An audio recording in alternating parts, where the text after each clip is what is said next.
It's not easy being a fantasy commissioner. Trades to manage, league format adjustments, and managing your own team. But don't tell that to Ryan Weintraub.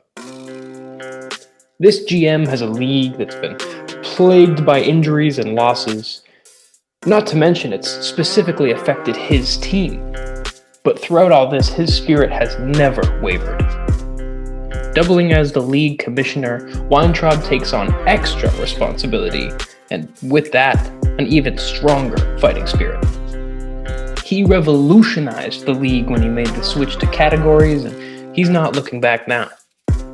He's showing commissioners of old that they no longer belong.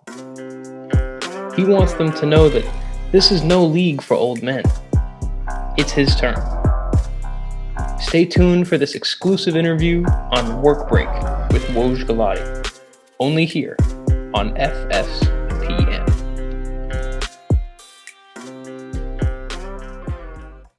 Mr. Commissioner, how's it going? Nice to see you again. Oh, great to see you again, Mr. Woj Galati. How are you tonight? I'm great. Better now that I've seen you back on the show. Aw. So, last time we were here, it was the beginning of the season. We talked a lot about what was going to happen and the things that were going to change. We had some new members. I interviewed Rory on my last episode here. Yeah. The kid, new to the league, but The kid. you've been doing this forever. So how's it going? Let me look. First, let's start with the obvious. What is going on this year with your team and injuries? Oh man, don't even get me started. I mean, I drafted a squad that was looking to get a lot of games played. That's always what you like to see in a long season, but it's been rough. I mean, Kevin Love, I knew he has an injury history. He plays opening night, re-injures himself, and he hasn't played since. Russell Westbrook got injured. Paul George missed games, health and safety protocols. The list goes on. Larry had a toe thing. I don't even know. Miles Turner fractured his hand and only missed one game. Like the dude, shout out to Miles Turner. Stay healthy, King. We need you out there. Lonzo Ball had a knee thing.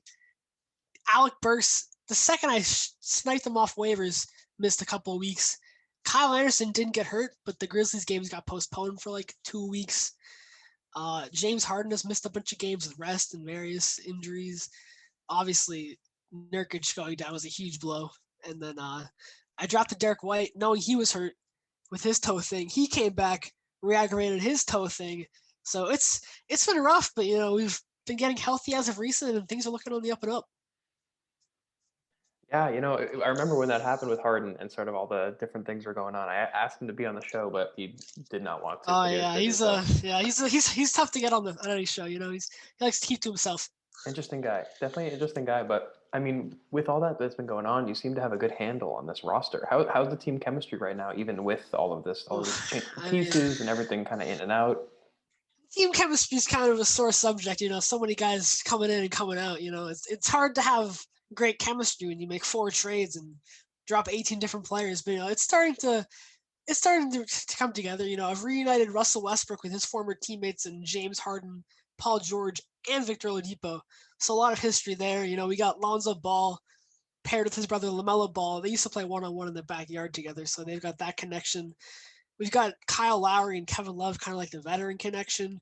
So it's been pretty good. We've had our locker room guys have been working hard. Switching up the nameplates for every move I make, but the chemistry is coming together. LaMelo Ball's been the victim of some rookie hazing as of recent. He's been on the chicken nugget duty, so that team bus is leaving till LaMelo brings everyone his chicken nuggets. But besides that, they seem to be getting along well.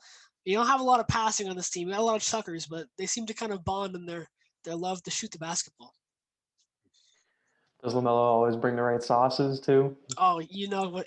Everyone has got their order. They got their specific sauce, and if LaMelo Ball gets one sauce wrong, he's not getting any minutes. So he likes to play. He's been getting the sauces right as of recent. Saucy on and off the court. I see. What a way to play. He even brought me my honey mustard for what this meeting. Oh. So what a guy! LaMelo, does LeVar ever come out to the practices? No, is he a feature? I had to have that talk with Lonzo before the season. LeVar is not allowed within 100 feet of the practice facility, so we won't be seeing much of him this season. He's certainly something. He's been around the game for a long time. Yes. But that actually gets me to the next question. I mean, you've been around this league for a long time. You're one of the veteran GMs. Say you're the commissioner. Right. You've been here. You know the game.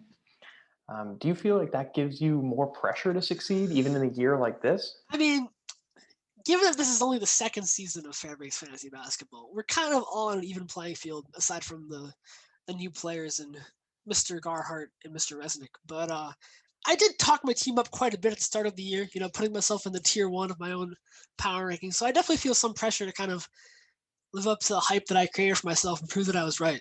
So there's definitely some pressure, and starting off the year slow has not been good. But we're hoping to bounce back, and we had a nice dub last week versus Tomer's squad, and we're looking to beat Bork's squad this week in a close fight. So things are trending up, but definitely feeling the pressure to live up to my own standards. Definitely some tough matchups.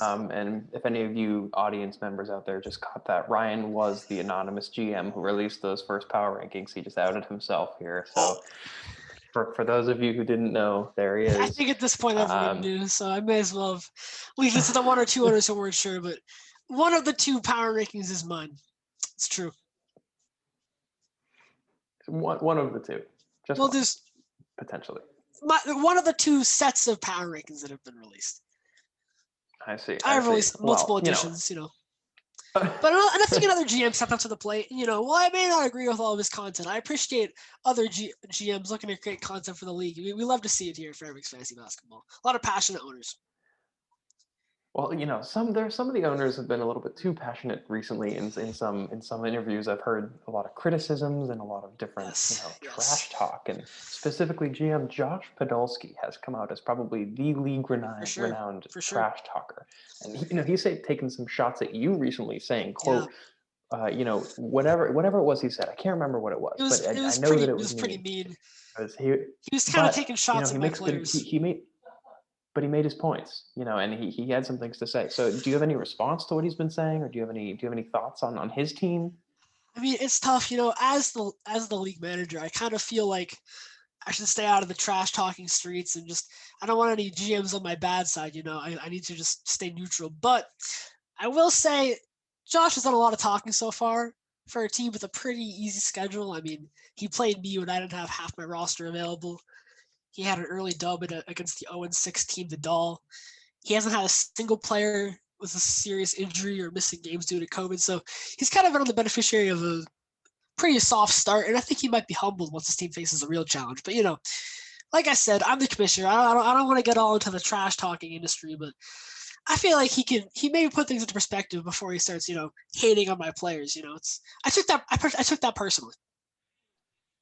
Just for the sake of the audience, the quote that I was referring to earlier was, quote, "Someone tell how I met 9th place Weintraub that you need more than 2 balls and a hard-on to score." And that was just the quote that sort of got some viral attention there. That's not cool, that's man. what we were referring to. So he took a personal. Good to know for the future. There is a storm brewing, like I said, and I think that lightning has struck, and we hear the sound of the thunder on the way. Yeah. So, like you said, though, you're the commissioner. Got to stay unbiased. I get asked a lot about this. I get a lot of texts, a lot of notifications about how are you able to stay so unbiased while having a team and being the commissioner. So how do you do it? I mean, I guess you could say I take pride in being able to look at things from a neutral standpoint. I don't have to make too many decisions as league manager. I usually just poll the league, like I did this year on the change to only 5 acquisitions per week. Just throw in a poll. To change with playoff teams from 4 to 6. But the only real issue was last year. Shit really hit the fan early on. There's a lot of trades going on, a lot of players switching teams, and some GMs weren't too happy about some of the moves that were made. If I recall one in particular, and I can ask you your opinion on this trade, Mr. Wojgalani. I believe the trade was Kemba Walker for Mike Conley and Lauri Markkanen. What do you think about that trade if that were a trade that were to happen? I just report the news, Mr. GM. I'm not here to make assessments. If they don't have to pass my pay grade. I mean, sure, but I don't know.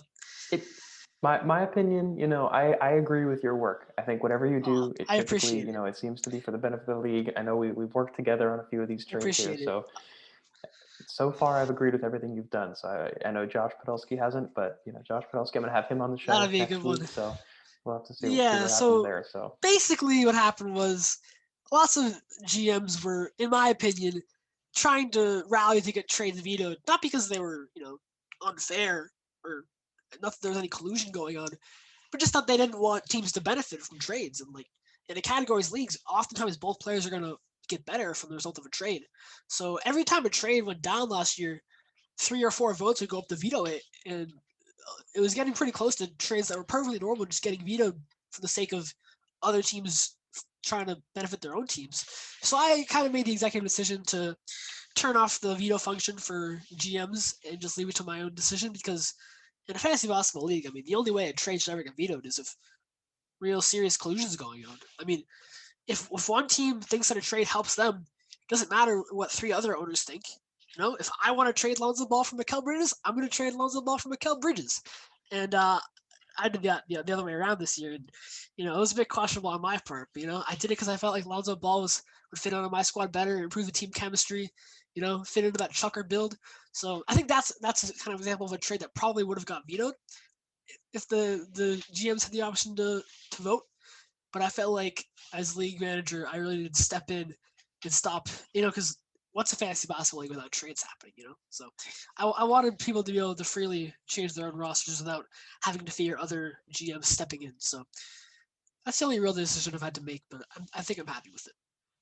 Well, thank goodness that change has been made. So Lonzo, like you said, can be that team chemistry guy, and so LaMelo can get some more pull to come onto the team and get everybody their sauces.